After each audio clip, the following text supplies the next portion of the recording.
അങ്ങനെ ഈ റംദാൻ മാസത്തിൽ കൂട്ടായ്മയുടെയും പങ്കുവയ്ക്കലിന്റെയും ഒക്കെ സന്ദേശവുമായി കാസർഗോഡ് കൊവൽപ്പള്ളി എന്നൊരു ഗ്രാമമുണ്ട്. അവിടേക്കാണ് നമ്മൾ ഇനി പോകുന്നത്.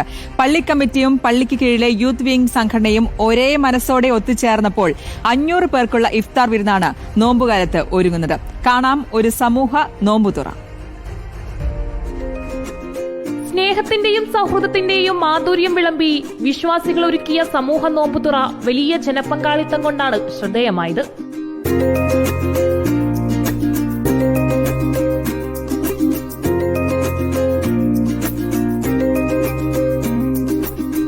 പ്രദേശത്തെ വിവിധ ഭാഗങ്ങളിൽ നിന്ന് വിശ്വാസികൾ ഒരുമിച്ചിരുന്ന് ആഹാരം കഴിച്ച് നോമ്പ് തുറക്കുന്ന അപൂർവ കാഴ്ചയാണ് കോവൽപ്പള്ളിയിലേത്.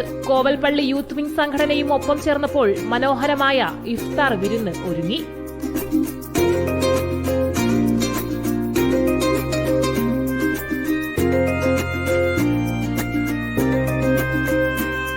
നമ്മുടെ ഇവിടുത്തെ ഏറ്റവും വലിയ വിജയം എന്ന് പറഞ്ഞാൽ ഇവിടുത്തെ ഓരോ വ്യക്തികളും, യൂത്ത് വിങ്ങിന്റെ പ്രവർത്തകരായിട്ട് ഓരോ വ്യക്തികളും ഇവിടെ അവസാനമായി വരുന്നവർക്ക് നോമ്പ് തുറ പരിപൂർണമായി കിട്ടി എന്ന് പരിപൂർണമായി അറിഞ്ഞാൽ മാത്രമേ ഞങ്ങൾ ഇവിടെ നോമ്പ് മുറിക്കും, നോമ്പ് തുറക്കാറുള്ളൂ, നമ്മൾ ഭക്ഷണം കഴിക്കാറുള്ളൂ.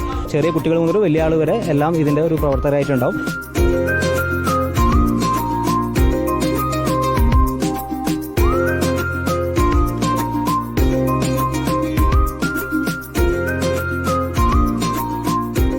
ഭേദമന്യേ എല്ലാവരും ഒന്നിച്ചാണ് ഭക്ഷണം ഒരുക്കുക. അവരങ്ങനെ വർഷങ്ങളായി ഓരോ നോമ്പുകാലത്തും ഒന്നിച്ചിരുന്ന് സ്നേഹം വിളമ്പും. 20 വർഷത്തോളമായി ഇത് തുടങ്ങിയിട്ട്.